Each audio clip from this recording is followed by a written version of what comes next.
법 가고 있네.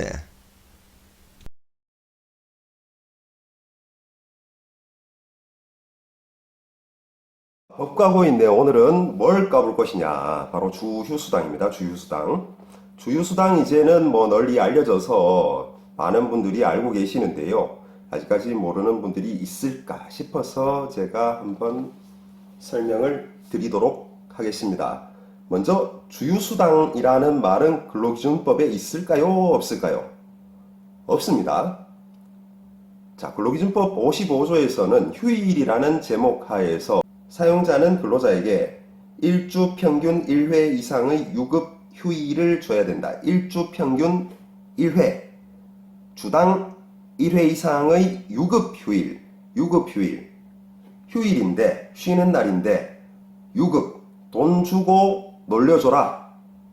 일주일에 한 번 이상은 요게 유급 주휴일이라고 부르는 겁니다. 자, 이날 유급 처리되는 그렇게 지급되는 급여를 우리는 주휴수당이라고 편의상 부르는 것이죠. 자, 그런데 누구에게나 주는 게 아니라 근로기준법 시행령 제30조에서 이러한 주휴수당은 일주 동안의 소정근로일을 개근한 자에게 주어야 한다. 이렇게 규정을 하고 있습니다. 일주 동안 개근해야 됩니다. 개근. 옛날에 개근상 좀 받아보셨나요? 자, 개근을 해야 됩니다. 개근을 못하면 안 줘도 되는 거예요. 그러니까 월급으로 임금을 정한 경우에 하루 결근을 하게 되면요, 이틀치가 까이는 거예요. 이틀치가. 보통 지난번에 얘기했듯이 통상적으로 월급제로 포괄임금을 정하면 거기에는 주휴수당이 포함되어 있습니다. 그런데 개근을 못했다면은 그날 일 못한 것에 대한 임금이 지급 안 되는 건 당연하겠죠. 거기에 덧붙여서 개근이 안 되기 때문에 그 월급에 포함되었던 주휴수당도 같이 빠지게 되는 거예요. 그럼 이틀치가 까이는 거죠. 옛날에 회사 다녀보면은 하루 결근했는데 이틀치가 까여서, 그죠? 그거 들고 경리기에 찾아가서 이게 잘못된 것 같다 라고 하면은 원래 그래요, 그러죠. 그게 바로 이 규정 때문에 그런 겁니다. 개근을 못했기 때문에 그런 겁니다. 그걸 자세히 설명을 회사에서는 해주셔야 됩니다. 그죠? 자, 이 개근이라는 거는 과연 중간에 지각을 한번 했다. 혹은 뭐 조퇴를 했다. 뭐 휴가가 없는데, 휴가가 연차 휴가라든지 뭐 이런 게 없는데 그냥 조퇴를 했다든지 뭐 이럴 때도 개근한 것으로 볼까요? 안 볼까요? 자, 요런 거는 개근한 겁니다. 결근만 안 하면 개근이다.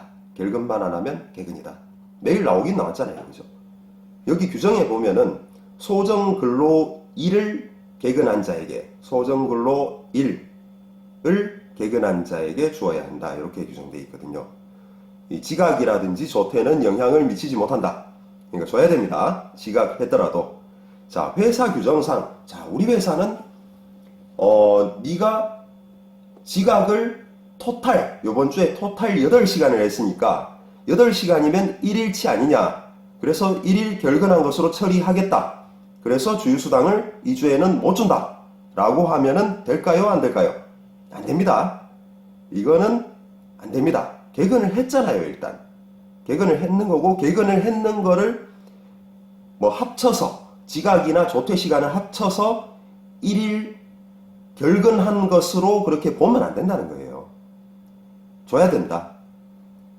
자, 자꾸 그렇게 근태가 불량한 직원들은 징계 책임이라든지 뭐 이런 걸로 해결을 하셔야지 요거를 안 주려고 하는 요런 거는 안 된다. 일단 개근을 했기 때문에 결근한 적은 없죠. 매일 나오긴 나왔죠. 소정근로일에. 그렇다면은 주휴수당은 지급해야 된다. 그러면 지각을 토탈 여러 차례 해서 토탈 8시간을 했다 라고 하면은 야, 너 지각 그만큼 했으니까 주 소정근로시간이 40시간인데 8시간을 네가 지각을 해서 일을 안 했으니까 네 책임으로 그러면 8시간 까고 40분에 32 해서 1일 8시간치 요 비율로 감액을 해서 주휴수당을 지급하겠다. 이렇게 하는 것은 정당할까요? 안 됩니다. 이것도. 1일 소정근로시간치를 모두 주어야 합니다. 자, 그 다음 소정근로시간 수가 통상 근로자들보다 좀 적은 사람들이 있죠. 파트타임 근로자들이 있죠. 이런 분들은 어떻게 계산을 하느냐. 자, 일단 근로시간 수가, 소정근로시간 수가 주당 15시간이 안 된다. 15시간 미만이다. 라고 하면 안 줘도 됩니다. 그분들은 뭐 주면 좋지만 뭐 법적으로 강제적으로 줘라 이런 게 없습니다. 명시적으로 이 사람들에 대해서는 주휴수당 규정을 제외하고 있고요. 그러면 15시간 이상이 되는 사람들한테는 지급을 해야 되는데, 예를 들어 어떤 근로자가 토요일 8시간, 일요일 8시간 이렇게 주말에만 근무하는 근로자가 있다고 칩시다. 그러면 이 사람의 주휴수당은 몇 시간치가 되는가 라는 거죠. 비례해서 주면 됩니다. 비례해서.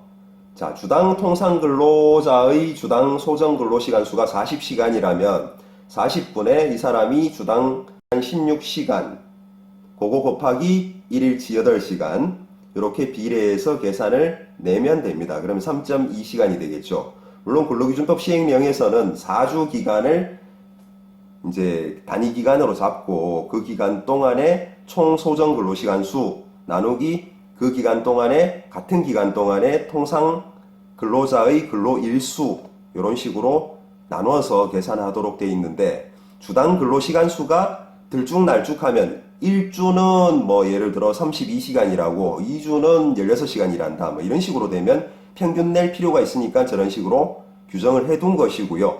통상은 주당 근로시간이 고정되어 있는 경우가 대부분이기 때문에 이런 경우에는 그냥 1주 단위로 계산하면 됩니다. 비례해서 통상 근로자의 근로시간 40시간 분의 그 사람의 소정 근로시간 주당 곱하기 8시간 이렇게 해서 계산을 해주면 됩니다. 자, 오늘 간단하게 주휴수당에 대해서 한번 까봤습니다. 사장님들 주휴수당에 대해서 잘 숙지하셔서 근로자들 잘 챙겨주시도록 하고요. 자, 근로자 여러분들은 사장님이 혹시나 잘 안 챙겨주면 자신의 정당한 권리 스스로 잘 챙기시길 바라겠습니다.